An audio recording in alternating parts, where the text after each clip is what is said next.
नमस्कार मंडळी, जय शिवराय. मी अनिकेत गुरव, कोकणप्रेमी अनिकेत ह्या मराठी यूट्यूब चॅनलमध्ये तुमचं मनापासून स्वागत करतो. तर मंडळी जातो आहे गावी, 2 दिवस सुट्टी आहे तर गावी जातो आहे. मागच्या वेळी गेलो होतो, 2 महिने झाले. आता ट्रेननी जातो आहे. तर कसं जातो आहे तो प्रवास दाखवतो आहे. खूपच लेट झालं होतं. रिक्षाने स्टेशनला जायचं होतं तर रिक्षा लगेच भेटली आणि समोरच मागे गणेशोत्सवाच्या बाप्पाचं विसर्जनाची मिरवणूक चालली होती. बाप्पाला लांबूनच नमस्कार केला आणि गणपती बाप्पा मोरया बोलून प्रवासाला सुरुवात केली.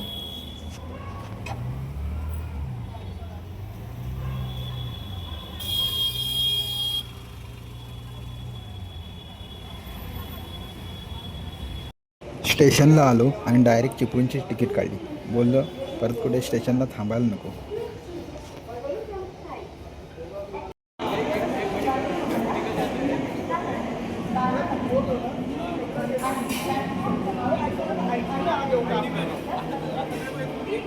दादरला जायला ट्रेन लगेच भेटली.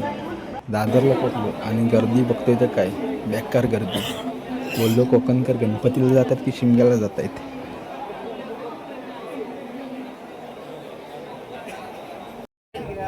मला वाटलं ट्रेनमध्ये चढायला भेटतंय की नाही. कसा बसा ट्रेनमध्ये चढलो आणि फायनल ट्रेन सुटली. गर्दी बघा किती ती. तर आता आलं आहे चिपळूण स्टेशनला. 6:30 वाजलेत. ट्रेन लेट झाली आणि आता थंडी पण खूप आहे. तर आता इथून मला स्टँडला जायचं आहे चिपळूणच्या. आता बघतो रिक्षाने नाहीतर ST लागते इथे. तिथून स्टँडला जाईन. गर्दी इतकी होती ना ट्रेनला, बेकार गर्दी होती, खूप बेकार गर्दी. तर आम्ही कसं तरी आलो आहे. आता बघूया पुढचा प्रवास. त्यामुळे ट्रेनचा प्रवास दाखवता आला नाही. आता पुढचा STतला वगैरे प्रवास दाखवतो तुम्हाला. फक्त ट्रेनचा प्रवास जरा डेंजर झाला, पण गावाला जायचं म्हटलं की कोकणकर कसा पण प्रवास करू शकतो. आणि थोड्या वेळाने स्टेशनला उतरलो आणि नशिबाने चिपळूण स्टेशनवरून डायरेक्ट घागरची गाडी भेटली. बाहेर खूप थंडी होती आणि धुका पण एवढं पसरलं होतं ना, भारी वाटत होतं.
आता मोडकागरला उतरलो आहे STमधून.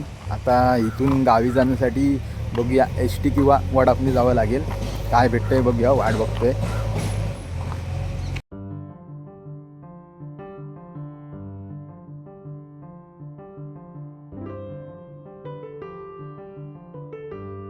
मोडकागरवरून डायरेक्ट आपल्या गावी जाण्यासाठी ST भेटली. लालपरी आणि कोकणचं नातं काहीसं वेगळंच आहे. विंडोलाच बसलो आणि बाहेरचा नजारा बघून जुन्या आठवणी आल्या.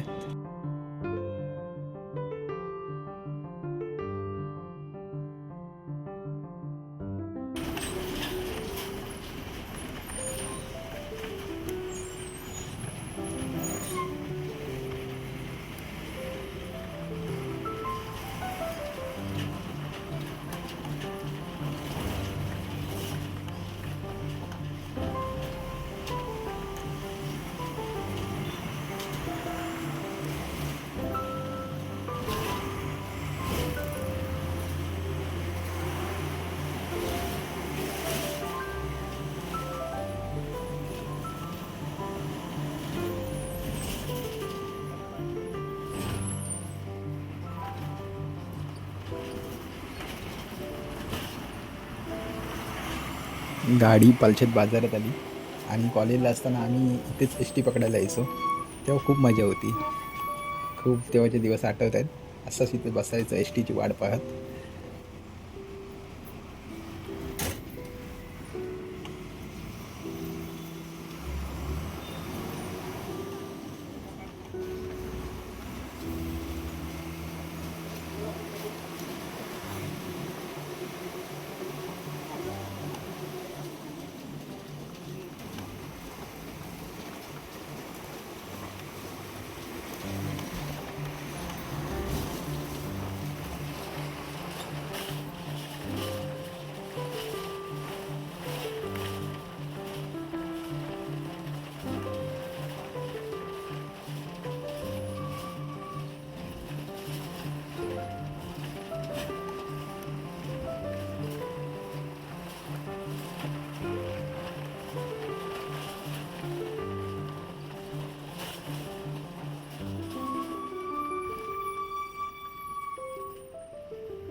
एस टी बसेस आपल्या गावी डायरेक्ट जात नाही.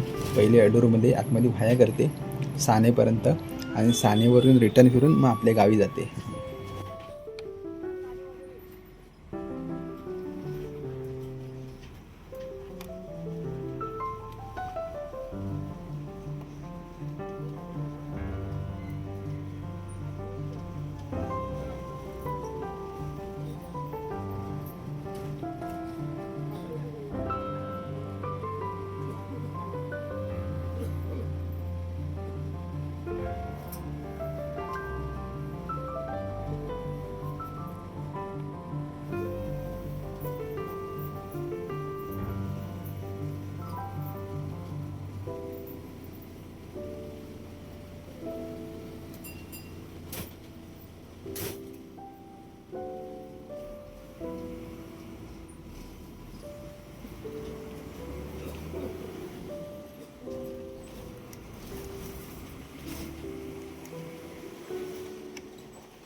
फायनली मी माझ्या गावी पोचलो वेळणेश्वरला.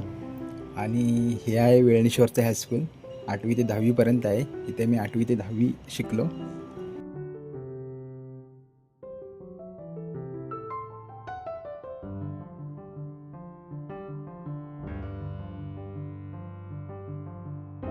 डोंगरावरून दिसणारा समुद्र कसा वाटतंय कमेंटमध्ये सांगा. आणि आपली बस आता आपली एस टी खाली जाणार आहे वेळणेश्वर मंदिराजवळ, तिथे आपल्याला उतरायचं आहे.